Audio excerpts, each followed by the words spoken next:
Hello बच्चों, our question is here. Pollen grain has prominent aperture called where sporopollenin is absent.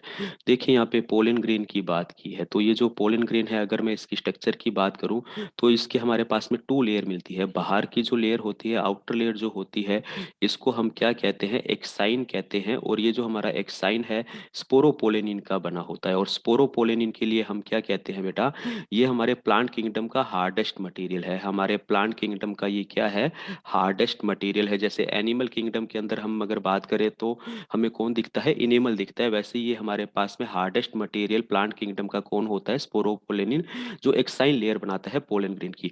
अब क्या होता है, एक जगह पर ये स्पोरोपोलेनिन एब्सेंट होता है। यहाँ पर क्या होता है, स्पोरोपोलेनिन हमारा एक जगह पर एब्सेंट होता है। ये जो प्लेस होता है जहां पर ये एब्सेंट होता है उसे हम क्या कहते हैं, जर्म पोर कहते हैं। क्या कहते हैं, जर्म पोर कहते हैं, याद रखना। और इसके अंदर हमारे पास में एक और लेयर मिलती है। ये जो लेयर होती है हमारे पास में, ये लेयर होती है हमारे पास में इंटाइन की। और ये इंटाइन हमारे पास में सेलुलोज एंड पैक्टिन का बना होता है। किसका बना होता है, सेलुलोज एंड पैक्टिन का बना होता है। और इसमें हमें टू सेल्स मिलती हैं। एक हमारे पास में क्या होती है, जनरेटिव सेल्स होती है, जिससे आगे चल के मेल गैमीट बनेंगे। और एक हमारे पास में कौन सी होती है, वेजिटेटिव सेल्स होती है। क्या होती है, वेजिटेटिव सेल्स। वेजिटेटिव सेल्स के पास में इरेगुलर न्यूक्लियस होता है, जबकि इसके पास में लेंस शेप का न्यूक्लियस होता है। और ये क्वेश्चन आया हुआ है एग्जाम के अंदर। लेंस शेप न्यूक्लियस होता है, स्पिंडल शेप न्यूक्लियस भी जिसे हम कहते हैं। तो राइट आंसर मिल गया होगा हमें।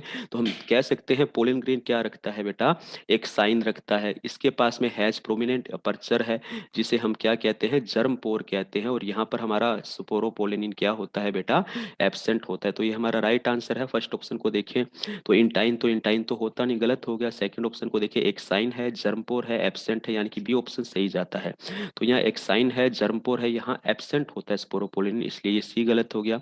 ये एक साइन है, फोरामेन नोवेल तो बिल्कुल भी यहाँ पे नहीं होता है।